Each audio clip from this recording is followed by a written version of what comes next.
ओम श्री स्वामी समर्थ. शुभ गुरुवार.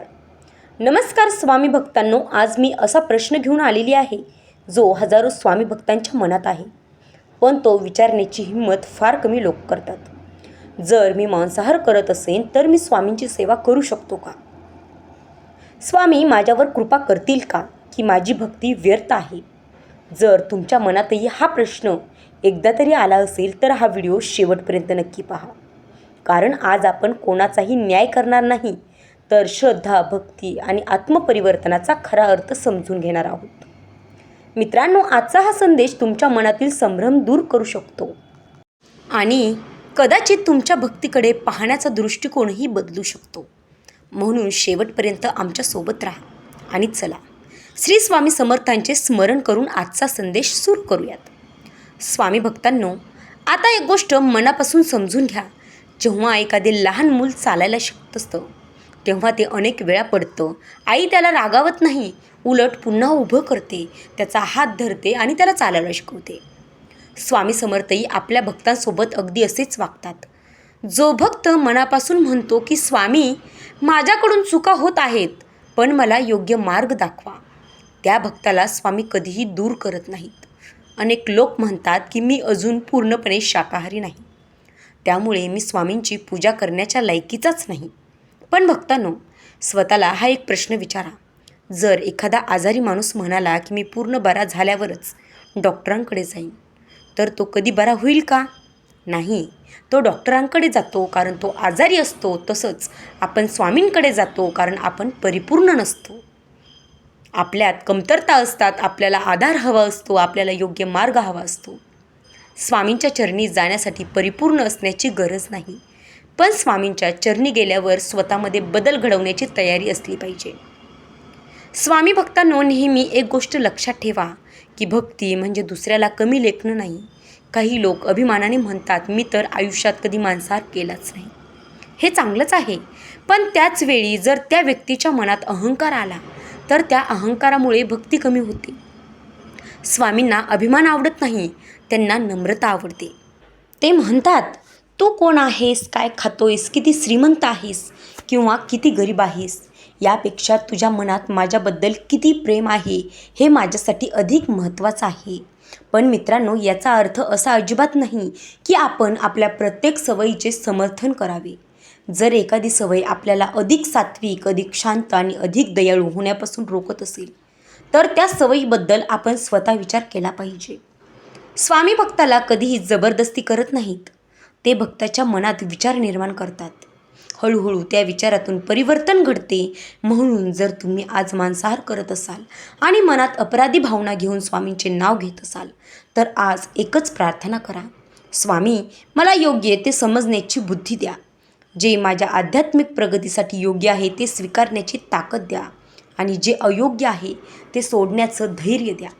ही प्रार्थना तुम्ही जर मनापासून केली तर योग्य वेळी योग्य निर्णय घेण्याची शक्ती नक्कीच तुम्हाला मिळेल. कारण स्वामींची कृपा म्हणजे फक्त चमत्कार नाही, तर स्वामींची कृपा म्हणजे योग्य विचार आणि योग्य निर्णय आणि योग्य मार्गावर चालण्याची प्रेरणा.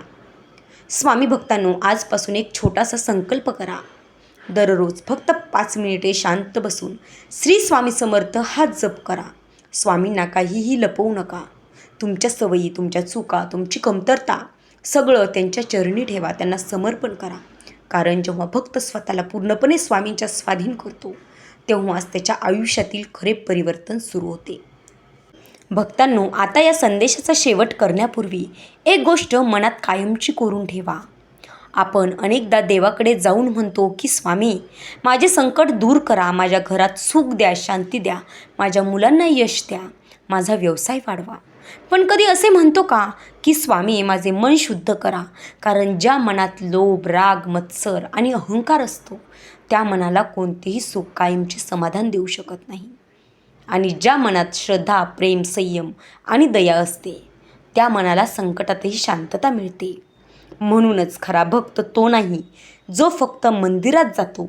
खरा भक्त तो आहे जो मंदिरातून बाहेर पडल्यावरही स्वामींचे संस्कार आपल्या वागण्यात जपतो. जर तुम्ही आज मांसाहार करत असाल तर स्वतःचा तिरस्कार करू नका, पण स्वतःला हेही सांगू नका की मला कधीच बदलायचं नाही. जीवनात प्रत्येक दिवस ही एक नवीन सुरुवात असते, नवीन संधी असते. आज नाही तर उद्या, उद्या नाही तर परवा. पण स्वामींच्या कृपेने प्रत्येक भक्तामध्ये योग्य वेळी योग्य बदल घडू शकतो. म्हणून घाई करू नका, दिखावा करू नका, दुसऱ्यांचा न्याय करू नका. स्वतःच्या मनाकडे पहा. रोज स्वतःला एकच प्रश्न विचारा की आज मी कालपेक्षा चांगला माणूस झालो का? जर या प्रश्नाचे उत्तर हो असेल तर समजा तुम्ही स्वामींच्या मार्गावर चालत आहात. आणि जर उत्तर नाही असेल तर निराश होऊ नका. पुन्हा प्रयत्न करा, नव्यानं उभं राहा. कारण स्वामींच्या दारी आलेल्या भक्तांसाठी आशेचे दरवाजे कधीच बंद नसतात.